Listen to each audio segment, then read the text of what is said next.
नमस्कार। हरियाणा की टॉप बड़ी खबरों में आप सभी का स्वागत है। जानते हैं विस्तार से। चैनल पर पहली बार आए हैं तो चैनल को लाइक और सब्सक्राइब जरूर कर देना और बेल आइकन दबाना मत भूलना। अब आते हैं खबरों पर। हरियाणा में बारिश और ठंडी हवाओं का अलर्ट। हरियाणा के अधिकतर हिस्सों में हवाओं का असर बना रहेगा, जिसके चलते हिसार, रोहतक, सोनीपत और गुरुग्राम समेत कई जिलों में बादल छाए रहने की संभावना है।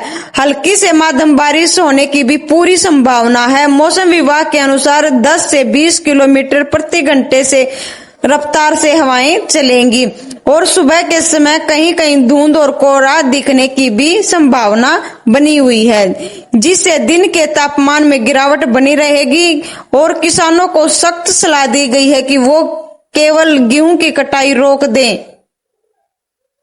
अगली खबर, अंबाला का ऐतिहासिक मिक्सी उद्योग भारी संकट में। जिस अंबाला ने देश को पहली मिक्सी दी, दुबई व अफ्रीका जैसे देशों तक अपनी पहचान बनाई, आज वहां के 250 करोड़ रुपए तक का यह कारोबार कच्चे माल की बढ़ती कीमतों और चलते युद्ध के कारण दम तोड़ रहा है। लगभग 200 छोटी बड़ी फैक्ट्रियों में बनने वाली मिक्सर और जूसर की लागत 15% तक बढ़ गई है, जिससे विदेशी ऑर्डर मिलने भी बंद हो गए हैं और घरेलू बाजार में भी डिमांड गिर गई है। कच्चे दोगुने होने पर महंगे ट्रांसपोर्ट की वजह से अब कारोबारियों के पास काम चलाने तक का पैसा नहीं बच रहा। अगर सरकार ने जल्द ही दखल नहीं दिया तो अंबाला की यह गौरवशाली पहचान और इससे जुड़े हजारों परिवारों का भविष्य हमेशा के लिए अंधकार में डूब जाएगा।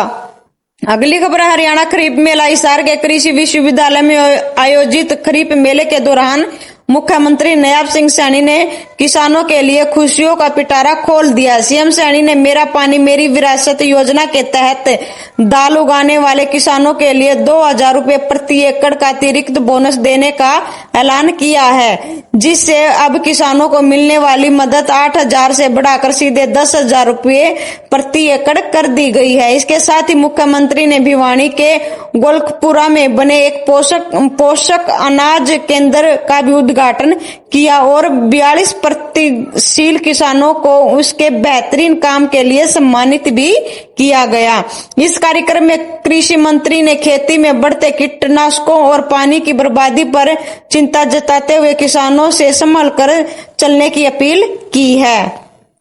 अगली खबर है, तुर्कापुर गांव ने मारी बाजी। गुरुग्राम के डीसी अजय कुमार विश्व टीवी दिवस पर पटौदी के तुर्कापुर गांव को शानदार उपलब्धि के लिए गोल्ड सर्टिफिकेट देकर सम्मानित किया, क्योंकि पिछले 3 साल से इस पंचायत में टीबी का एक भी नया मरीज नहीं मिला। सरकार ने टीबी मुक्त भारत अभियान के तहत जिले की कुल 96 पंचायतों को इनाम मिला, जिसमें 24 को सिल्वर, 71 को ब्रोंज मेडल दिया गया। डीसी ने साफ शब्दों में कहा कि टीबी को कोई लाइलाज बीमारी नहीं है, यह सही समय पर इलाज और लोगों की जागरूकता जरूरी है। प्रशासन का लक्ष्य है कि जैसे तुर्कापुर टीबी से पूरी तरह आजाद हुआ है, वैसे ही जिले के बाकी 6328 मरीजों का ख्याल रखकर पूरे गुरुग्राम को इस बीमारी से मुक्त किया जाए।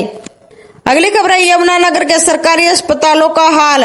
हरियाणा के यमुनानगर से एक ऐसी खबर आई है जो सरकारी दवाओं की पोल खोल रही है। आरटीआई से पता चला कि यहाँ के सरकारी अस्पतालों में डॉक्टर और स्टाफ की इतनी भारी कमी है कि पूछो ही मत। सबसे बड़ी हैरान करने वाली बात तो यह है कि इतने बड़े जिले के अस्पताल में कोई पक्का डॉक्टर यानी सीएमओ तक तैनात नहीं है। बस काम चलाऊ तरीके से किसी और को जिम्मेदारी दी गई है।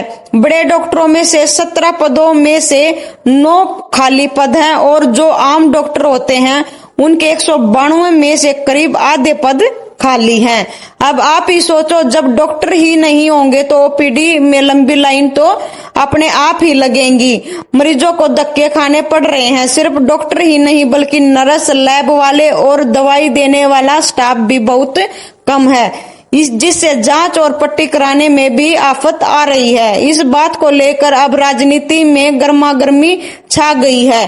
कांग्रेस नेताओं ने साफ कह दिया कि अगर जल्दी ही यह खाली पद नहीं भरे गए तो डीसी ऑफिस का घेराव करेंगे और सड़कों पर उतरकर बड़ा प्रदर्शन दिखाएंगे, क्योंकि बिना स्टाफ के अस्पताल सिर्फ एक खाली इमारत बनकर रह गया है। खबर है पंचायती जमीन पर सख्त पैरा। हरियाणा सरकार ने गांव की पंचायती जमीन और रास्तों को लेकर नियम बड़े कड़े कर दिए हैं।